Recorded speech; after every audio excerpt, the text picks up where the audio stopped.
parada. Ngayon po, 2023 na, sumunod po tayo sa batas trapiko. Huwag po tayo maging pasaway. Yun lang po, salamat.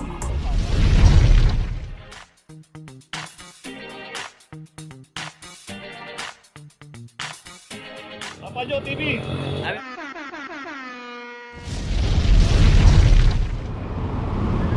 Location natin, Carricada, corner Alfonso Mendoza. Dito yung isang jeep, naka double parking dito, 001, at wala rin driver to. Dito rin yung isang Nissan Urban. Dito naman nakaparada to sa Alfonso Mendoza, corner Carricada, from number 119.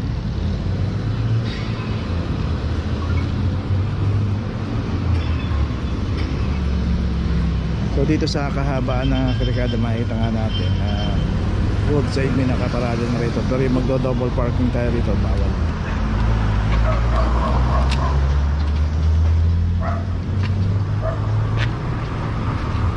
Okay, ito may notice na yung jeep.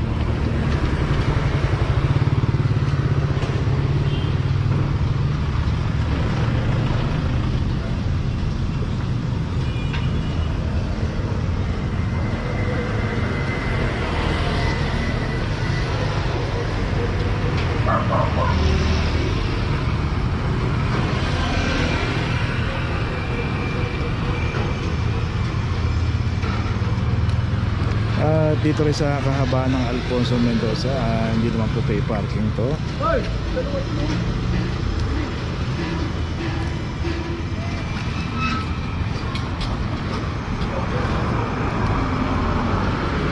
Kung hanap tayo ng mga pay parking, maraming pay parking dito sa,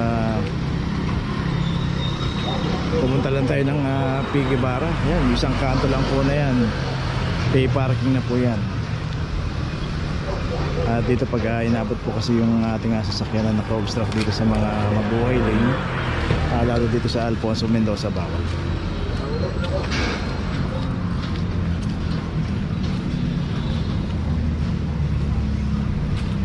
So dito yung mga nakikita natin mga naka-obstruct na tricycle, co-coordinate lang natin sa naka-jurisdiction dito sa DMU o Tribal Management, para pagka nadaan po sila to, na area sila rito, sila na po ang bahala mag-operate yan. At saka itong isang taxi 2367, dito yung ambulansya, pero hindi naman siya, wala namang operation itong ambulansya, wala pong pasyente. Naka garahe lang dito, ito may club na red 2327.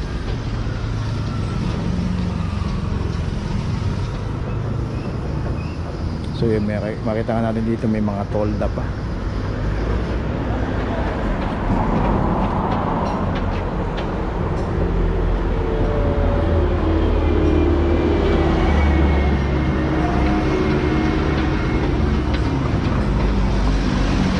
Okay, sa taxi meron ng notice.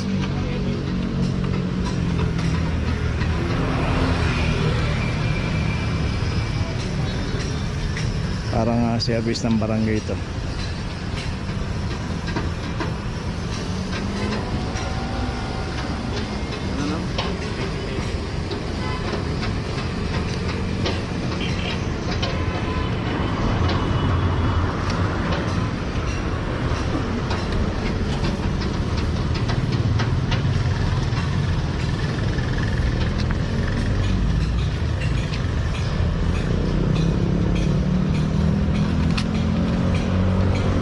Okay, itong huling nakulat dito may notice na rin. So bali apat ang naklam, tatlo rito sa Alfonso Mendoza sa isa sa Carricada.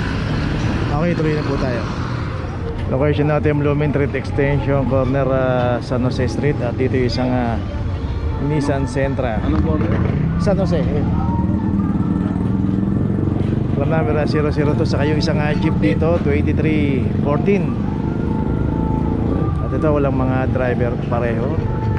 Dito rin kasi no, sa Blooming Street Extension makita natin nagka-counter flow yung mga sasakyan dito kasi ginagawa pa yung kabila ron. Kaya kita nga natin na ang daming mga nakaparada ron kasi sarado pa yung kalsada na yun. Dito nga malimit paradahan yung paboritong paradahan, Center Island.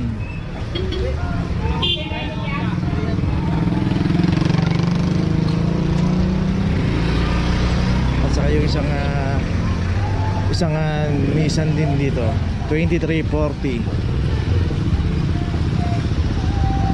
Kita natin may harang, road close. So sinisemento kasi yung kalsada doon palabas ng Jitwason. At makikita ka natin dami mga nakaparadang mga jeep at meron pang ginagawa rin.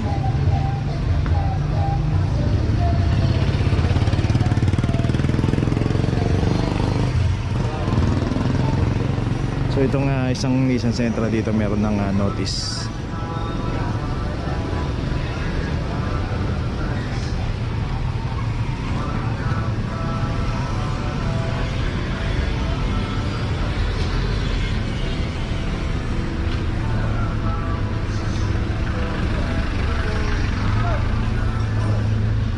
Okay, yun dito sa jeep ito lalagay ng notice.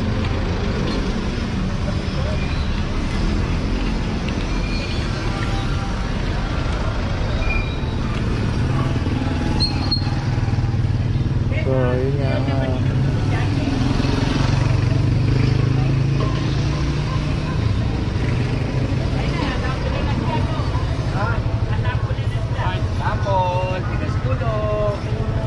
so narinig naman po natin yung mga sinasabi nila rito na nasampulan na sila rito, matitikas ang ulo.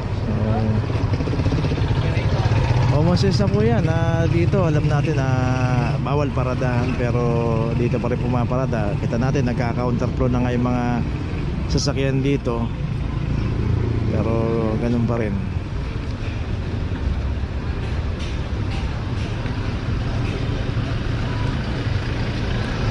So yun, pares na may mga notice yan. Okay, tuloy na po tayo. Location natin Galicia Street, corner Loyola Street. Dito yung isang Toyota Wigo, naka double parking. Dito rin sa kahaba ng Galicia, pay parking po ito hanggang paglabas ng Espanya Boulevard. Pero yung magdo double parking tayo dito, iiwan natin yung ating sasakyan ito. Kaya ito walang driver to. Kaya nadaanan din po ng clamping team. Ito, na-clamp na 2351. So ayun, nakita natin may naka-double parking din doon. At nagbababa lang ng pasahero doon, o yung kasama nila. At nandun naman yung driver. So pwede mag-drop tapos alis na.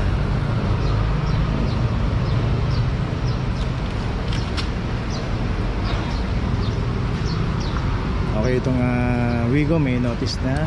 Ayun, so naibaba na yung kanyang mga sakay. At ayun, pwede nang umalis. So wag lang natin iiwan yung ating sasakyan dito. At gagawin na, dito tayo paparada. Dito double parking na tayo. Pag nadaanan po tayo ng clamping team, matik na po yan. Saka iwasan din po natin pumarada sa mga street corner. Okay, tuloy na po tayo.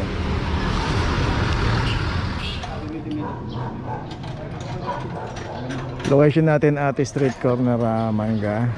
At dito naman yung dalawang sasakyan dito, isang Avanza, saka isang Mitsubishi L300.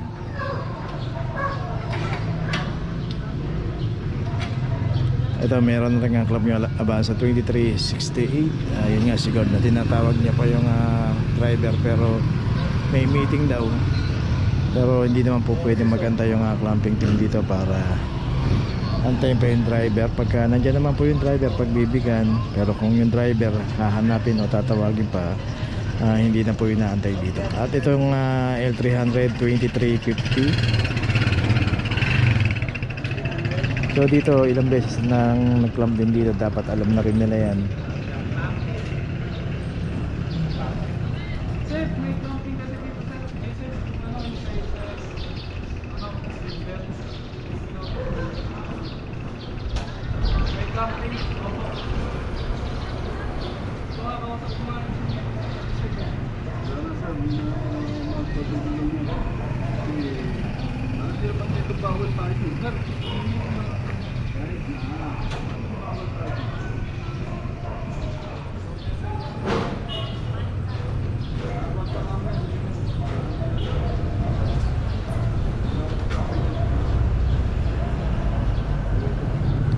Okay, may notice na. So dalawang sasakyan yung na-clamp dito. So yun, alam naman daw nila yun. Sinabihan naman sila dyan na bawal talaga dyan. Okay, tuloy na po tayo. Location natin Pardo Street, corner Carola.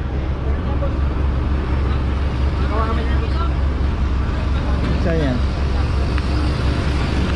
Magawa kami niya sa Club number 001, isang Duramax.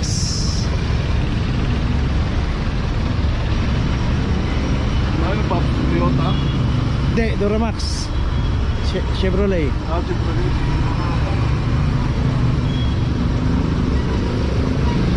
So ito nga, makikita natin naka-hazard pa pero walang driver. Nanakawan kasi sila boss eh. Ha? Nanakawan. Barangay. Kaso ang problema, iniwan nila dito, tapos pinasok. So pinasok nyo na lang doon. So yun, nanakawan daw. Kaso ang problema, dahil pinasok nila doon sa loob. Secondary road. Okay, tuloy na po tayo.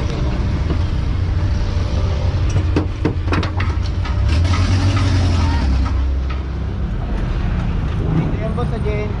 Ha? JNT. Bawal dyan. Service namin ito mag-pick up. Bawal tayo rito pag malaga. Kasi muna boss.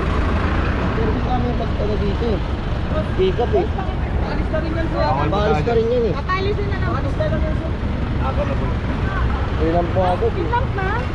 Okay, dito ngayon tayo sa Pajardo, corner Pilina Street. Dahil sa kanyo alis kasi naklang. Kasi dapat, kasi sa pag umalis ka, dapat naka-hazard yan ha. Dapat naka-hazard ka. Tama mo din. Wala nga eh. Dami na lang pinagbibigyan ko eh. Ako lang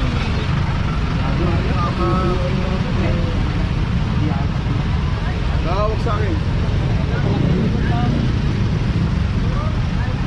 Hindi mo yung parada mo. Dapat dadaan yung tao dyan. Sige na, sagutin mo ako. Saan dadaan? Saan dadaan nga? Hindi mo yung tao dito na dumadaan sa labas oh. Paano sabi mo saan makakadaan?